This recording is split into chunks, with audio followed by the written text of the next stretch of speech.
அஸ்ஸலாமு அலைக்கும் வரமத்துல்லாஹி வபரகாத்துஹு. அன்பார்ந்த நண்பர்களே, பாலஸ்தீன் போர் ஆரம்பிச்சு கிட்டத்தட்ட 531 நாட்களை கடந்து போயிட்டு இருக்கோம்.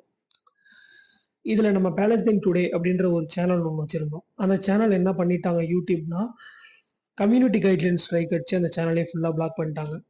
அதுல ஒரு சொற்பமான சப்ஸ்கிரைபர் நமக்கு இருந்தாங்க. கொஞ்சம் நம்ம அதிகமா இந்த நியூஸை போயிட்டு ஒரு சாமானிய மக்கள்கிட்ட போய் கொண்டு போய் சேர்த்துக்கிட்டு இருந்தோம். தினமும் பாலஸ்தீன்ல என்ன நடக்குது, எப்படி என்ன மாதிரி போய்கிட்டு இருக்கு, ஃபுல் எண்ட் டு எண்ட் டீடைல்ஸை நம்ம அந்த சேனல்ல கொடுத்துருந்தோம். அந்த சேனல் இப்போ முடக்கப்பட்டதுனால வேற ஒரு சேனல் ஓப்பன் பண்ணியிருக்கோம். ஸோ அந்த சேனலுக்கு எப்படி சப்போர்ட் பண்ணீங்களோ அதே மாதிரி இந்த சேனலுக்கு சப்போர்ட் பண்ணுங்க. வீடியோஸ் அதிகமாக ஷேர் பண்ணுங்க. நாங்கள் இந்த சேனல்ல டெய்லியும் அங்கே என்னென்ன நடக்குது அப்படின்ற அப்டேட்ஸை இந்த சேனல்ல போஸ்ட் பண்ணிக்கிட்டு இருக்கோம். ஸோ அந்த சேனலுக்கு எப்படி சப்போர்ட் பண்ணீங்களோ அதே மாதிரி இதுக்கும் பண்ணுங்க. சரி, ஓகே, இப்போ நம்ம வீடியோக்குள்ள போயிடலாம். பாலஸ்தீன் போர் பாலஸ்தீன் போர் ஆரம்பிச்சு கிட்டத்தட்ட நான் சொன்ன மாதிரி 531 நாட்களை கடந்து போயிட்டு இருக்கு. இடையில சீஸ்ஃபயர் டீல் போட்டிருந்தாங்க. ஒரு 40 டேஸ் எந்த விதமான ப்ராப்ளமும் இல்லாம அது பாட்டுக்கு நல்லா தான் போயிட்டு இருந்தது. திடீர்னு எதுக்கு இஸ்ரேல் தாக்குறதுக்கு என்ன ரீசன்? ஏன் இஸ்ரேல் மறுபடியும் தான் கோர தாண்டவத்தை ஆட ஆரம்பிச்சாங்க? அதை ஒரு குயிக்கா ஒரு ரீகேப் மாதிரி பார்த்துக்கலாம். ஓகே, அந்த பாலஸ்தீன் போர் ஆரம்பிச்சதுலேருந்து சீஸ்ஃபயர் வந்து ஒரு 40 நாளைக்கு முன்னாடி வந்திருந்தது. அதுவும் என்ன அக்ரிமெண்ட் போட்டிருந்தாங்க அப்படின்னா, சீஸ்ஃபயர் அக்ரிமெண்ட் 3 விதமா நடக்கும். அதாவது சீஸ்ஃபயர் அக்ரிமெண்ட் 1 அண்ட் 2 அண்ட் 3 3 கட்டமா நடக்கும். இதை இருந்து மத்தியஸ்தம் பண்ணி வச்சது யார் அப்படின்னா, கத்தாரும் டொனால்ட் ட்ரம்ப். இவங்க 2 பேரும் சேர்ந்து தான் மத்தியஸ்தம் பண்ணி வச்சு இந்த மொத்தம் 3 அக்ரிமெண்ட்டை பண்ணி வச்சிருந்தாங்க. அப்படி இருக்கிறப்ப என்ன ஆச்சுன்னா, ஃபர்ஸ்ட் அக்ரிமெண்ட் நல்ல விதமா நடந்து முடிஞ்சிருச்சு. ஃபர்ஸ்ட் அக்ரிமெண்ட்ல மோஸ்ட்லி அவங்க மென்ஷன் பண்ணது என்னன்னா, இங்க இருந்து நாங்க சொற்பமான பணைய கைதிகளை இங்க இருந்து உங்களுக்கு கொடுப்போம். நீங்க வந்து ஆயிரக்கணக்கான நூற்றுக்கணக்கான பாலஸ்தீன அப்பாவிகள் இஸ்ரேல் சிறையில் இருக்கிற எல்லாரையும் நீங்க விடுதலை பண்ணணும் அப்படின்ற மாதிரி தான் அந்த ஃபர்ஸ்ட் சீஸ்ஃபயர் அக்ரிமெண்ட்ல சொல்லியிருந்தாங்க. ஸோ அதே மாதிரி நடந்து முடிஞ்சிருச்சு. இப்போ 2 and 3 இந்த 2 and 3 என்ன பண்றதுன்னா, நெத்தன்யாகுன்னு சொல்ல வேணா, நம்ம சாத்தன்யாகுன்னு சொல்லிக்கலாம். அந்த சாத்தன்யாகு 2ஐயும் 3ஐயும் ஏற்க மறுக்கிறாரு. ஏன் அப்படின்னா, 2லையும் 3லையும் ஹமாஸ் என்ன மென்ஷன் பண்ணியிருக்காங்கன்னா, இது பாலஸ்தீன் எங்க நாடு, எங்க நாடை நாங்க மட்டும்தான் ஆள்வோம். எங்க இந்த பாலஸ்தீன் இந்த நாட்டுல எந்த ஒரு இஸ்ரேலிய துருப்பும் இனிமேல் இருக்கக்கூடாது. இது ஒரு இண்டிபெண்டான நாடு. இந்த இந்த நாட்டை நாங்க தான் ஆட்சி செய்வோம். இஸ்ரேல் இதுக்குள்ள வரக்கூடாது. இது மட்டும் இல்லாம பாலஸ்தீனா ஹமாஸ் தான் ஆகணும். இந்த மாதிரி சில கண்டிஷன்ஸ் போட்டிருந்தாங்க. அப்புறம் அது மட்டும் இல்லாம பாலஸ்தீனை மீள் கட்டமைப்பு பண்ண வேண்டியதும் இஸ்ரேலோட பொறுப்பு தான் அப்படின்ற மாதிரி சில ஒரு முக்கியமான அஜெண்டா எல்லாத்தையுமே 2 and 3ல அந்த அதாவது சீஸ்ஃபயர் அக்ரிமெண்ட் 2யும் 3லையும் போட்டிருந்தாங்க. ஸோ இது நெத்தன்யாகுவுக்கு பிடிக்கல. என்ன அப்படின்னா, நான் கடைசி வரைக்கும் பாலஸ்தீன் எங்களுக்கு கீழே தான் இருக்கணும், எங்க கண்ட்ரோல்ல தான் இருக்கணும், நீ இண்டிபெண்டா இருக்கக்கூடாது, அந்த சில ரீசன்ஸ்க்காகவும்.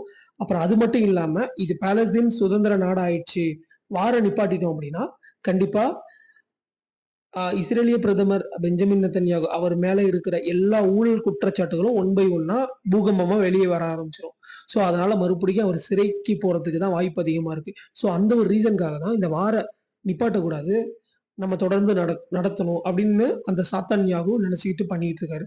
ஸோ இதே மாதிரி தான் இந்த சீஸ்ஃபயர் அக்ரிமெண்ட் ஃபர்ஸ்ட் டீல் முடிஞ்சு 3வது நாள் 4வது நாள் என்ன பண்ண ஆரம்பிச்சிட்டாங்க அப்படின்னா, இஸ்ரேல் மறுபடியும் போர் தொடுக்க ஆரம்பிச்சிட்டாங்க. இதோட விளைவா என்ன ஆயிடுச்சு அப்படின்னா, சரியா ஒரு நம்ம 4 நாளைக்கு முன்னாடி இஸ்ரேல் நடத்தின ஏர் ஸ்ட்ரைக்ல, அதாவது தெற்கு மற்றும் வடக்கு காசா இந்த 2 காசாவிலையும் இஸ்ரேல் நடத்தின அந்த ஏர் ஸ்ட்ரைக்ல ஒரே நாள்ல 400 பேருக்கு மேல இறந்து போயிருக்காங்க. இதுல அதிகமா இறந்ததுன்னு பாத்தீங்கன்னா சின்ன சின்ன பசங்களும் கர்ப்பிணி பெண்களும் மட்டும்தான். இதனால இஸ்ரேல் என்ன பண்றாங்க, வார்னு ஒண்ணு வந்துருச்சுன்னா பொதுமக்களையா தேடி தேடி தேடி தேடி கொண்டுகிட்டு இருக்காங்க. அங்க எல்லாரையும் கொண்டுட்டு ஒரு கதை ஒண்ணு சொல்லுவாங்க பாருங்க, இங்க பக்கத்துல ஹமாஸ் இருந்தது, பங்கர்ல ஹமாஸ் இருந்தது இப்படின்னு பொய்யா சொல்லிட்டு இருப்பாங்க அவங்க. இதே மாதிரி அன்னைக்கு கிட்டத்தட்ட 450 பேர் இறந்துட்டாங்க. இந்த 4 நாள் கிட்ட இன்னை வரைக்கும் கிட்டத்தட்ட ஒரு 700 பேருக்கு மேல சாவடிச்சிட்டாங்க. 1000 பேருக்கு மேல ஹாஸ்பிட்டலுக்கு அனுப்பிட்டாங்க. ஸோ இந்த மாதிரி வேலையை தான் இஸ்ரேல் தொடர்ந்து பண்ணிக்கிட்டு இருக்கு இந்த 4 நாளா. இது மட்டும் இல்லாம வெஸ்ட் பேங்க்லயும் சண்டை ஆரம்பிச்சிருச்சு. இன்னைக்கு மட்டும் கிட்டத்தட்ட வெஸ்ட் பேங்க்ல 86 வீடுகளை இடிச்சதா நியூஸ்ல வந்திருக்கு. இங்க காசால ஒரு சைடு கொடுமை பண்ணிக்கிட்டு இருக்காங்க அப்படின்னா, இதே மாதிரி வெஸ்ட் பேங்க்லயுமே கொடுமை பண்ணிட்டு இருக்கிறானுங்க. இந்த வீடுகளை இடிச்சதுக்கு என்ன ரீசன் சொல்றாங்க அப்படின்னா, வெஸ்ட் பேங்க்ல அந்த வீடெல்லாம் இடிச்சுட்டு அதையும் நாங்க இஸ்ரேலோட சேர்த்துக்க போறோம் அப்படின்ற சில கருத்துக்களையுமே அவங்க சைட்ல சொல்லிக்கிட்டு இருக்காங்க.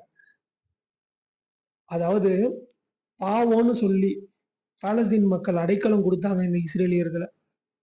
அதாவது அந்த 2ஆம் உலகப் போறப்ப ஹிட்லரால ஹிட்லரால துன்புறுத்தப்பட்டு பாலஸ்தீன் பக்கம் வந்த இவங்களுக்கு அடைக்கலம் கொடுத்தாங்க.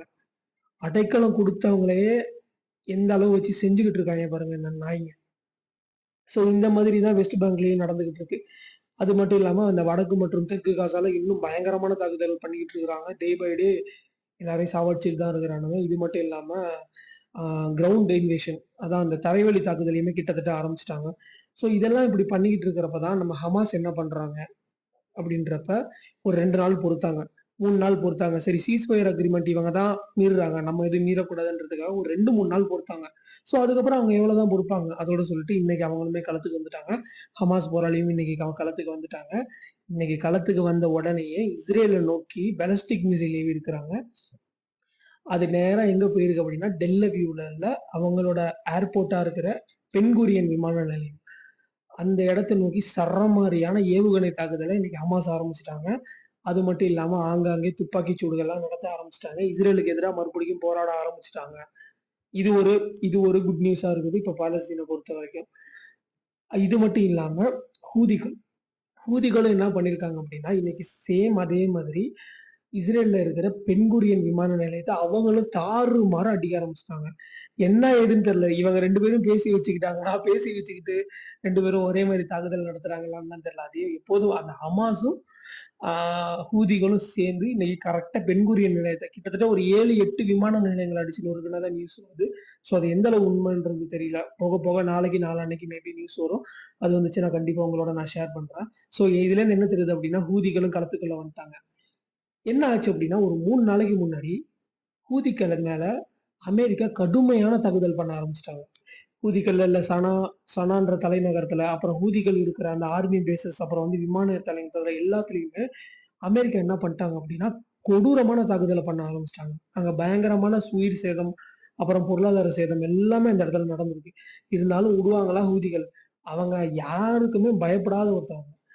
என்னன்னா அமெரிக்காவோட விமான தாங்கி கப்பல் இருக்கிற அந்த செங்கடல்ல தாறுமாறான பதிலடி தாக்குதலை ஹூதிகள் கொடுத்திருக்காங்க.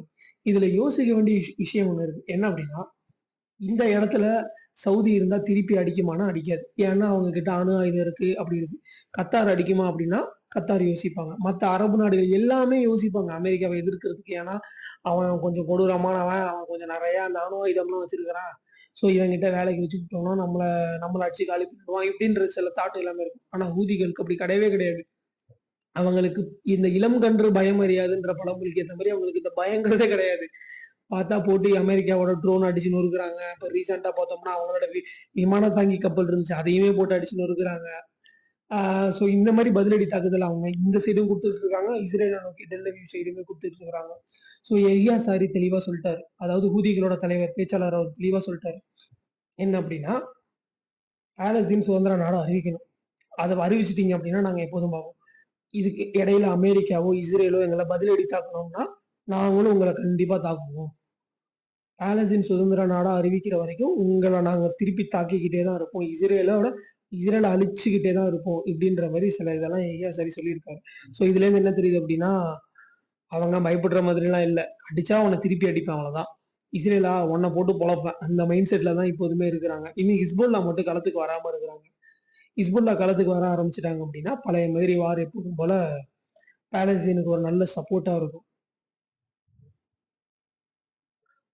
அப்புறம் வந்து கடைசியா ஒரு நியூஸ், பிரான்ஸ் சைடு அதுல இருந்து ஒரு அப்டேட் வந்துருக்கு. என்ன அப்படின்னா பிரான்ஸோட தலைவர் மெக்ரான் அவர் என்ன பண்ணியிருக்காருன்னா ரீசெண்டா ஒரு ஸ்பீச் ஒன்று கொடுத்திருக்காரு. அதுல என்ன சொல்லியிருக்காரு அப்படின்னா 2 ஸ்டேட் டபுள் ஸ்டேட் அப்படின்ற இந்த ஒரு கோட்பாட்டை கொண்டு வரணும், பாலஸ்தீனுக்கும் இஸ்ரேலுக்கும் கொண்டு வரணும். அதாவது இரண்டும் தனித்தனி நாடு அறிவிக்கணும் அப்படின்ற மாதிரி சில கோட்பாடுகள் இதெல்லாம் நம்ம கொண்டு வரணும் அப்படின்றதுக்காக என்ன பண்றாங்க அப்படின்னா இவங்களும் அரபு நாடுகளும் சேர்ந்து, அதாவது பிரான்ஸும் அரபு நாடுகளும் சேர்ந்து ஒரு மாநாடு ஒன்று வைக்க போறாங்க. அந்த மாநாட்டுல தெளிவா டிக்ளேர் பண்ண போறாங்க, இதுல 2மே தனி நாடா அறிவிக்கணும் அப்படின்ற மாதிரி. இதுல அந்த பேச்சுவார்த்தைகள்லாம் பேச போறாங்க அப்படின்ற சில தகவலும் வந்திருக்கு. இப்ப பிரான்ஸை பாத்தீங்கன்னா ஸ்டார்டிங்ல ஒரு சைடாவே இருந்தாங்க, இஸ்ரேல் சைடாவே இருந்தாங்க. இஸ்ரேலுக்கு நிறைய ஆயுதம் சப்ளை பண்றது இது எல்லாமே இருந்தாங்க. ஸோ அந்த பிரான்ஸ்ல அதிகமா அந்த மக்கள் புரட்சி, அதிகமா போராட்டம் இப்படி நடத்துறப்ப ஒரு நேரத்துக்கு மேல மெக்ரானே ஓரளவு மனசு மாறிட்டாரு. யார் யார் பக்கம் நியாயம்? பாலஸ்தீன் பக்கம் தான் நியாயம். ஸோ இதுக்கு இப்ப வார் நடந்துகிட்டு இருக்கு. இப்ப இதுக்கு என்ன சொல்யூஷன் சொல்லலாம்? அப்ப இதுக்கு டபுள் ஸ்டேட் தான் ஒரே ஒரே சொல்யூஷன் அப்படின்ற அந்த ஸ்டாண்டுக்கு பிரான்ஸோட தலைவரை தான் மெக்ரான் வந்து போயிட்டாரு. ஸோ இது வந்து ஒரு மிக மிக அருமையான செய்தி. பாலஸ்தீன் கண்டிப்பா தனி நாடா மிளிரும். கண்டிப்பா அது சுதந்திரம் அடைஞ்சே தீரும்.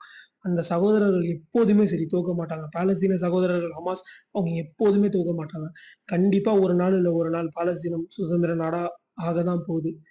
இது இது அல்லாவோட நாட்டத்தோட கண்டிப்பா சுதந்திர நாடா ஆகதான் போகுது. இன்ஷா அல்லாஹ் அந்த நாள் வெகு தொலைவில் இல்ல. ஸோ இதெல்லாம் தான் இன்னைக்கு பாலஸ்தீன பொறுத்தவரைக்கும் முக்கியமா அங்கங்க வந்த செய்திகள். ஸோ இன்னைக்கு என்ன நடக்குது அப்படின்றத நான் நாளைக்கு வீடியோல உங்க எல்லாருக்கும் அப்டேட் பண்றேன். நான் ஸ்டார்ட்டிங்ல சொன்ன மாதிரி என்னோட சேனல் பழைய சேனல்ல ஒரு சொற்பமான சப்ஸ்கிரைபர் இருந்தாங்க. அது அந்த கம்யூனிட்டி கைட்லைன்ஸ் அதுதான் பாலஸ்தீனுக்கு நம்ம சப்போர்ட் பண்ணி பேசுறோம் அப்படின்னா, கண்டிப்பா இந்த ஸ்ட்ரைக்கு, காப்பிரைட் ஸ்ட்ரைக், இந்த கைட்லைன் ஸ்ட்ரைக் இதெல்லாம் வரலனா தான் நம்ம ஆச்சரியப்படணும்.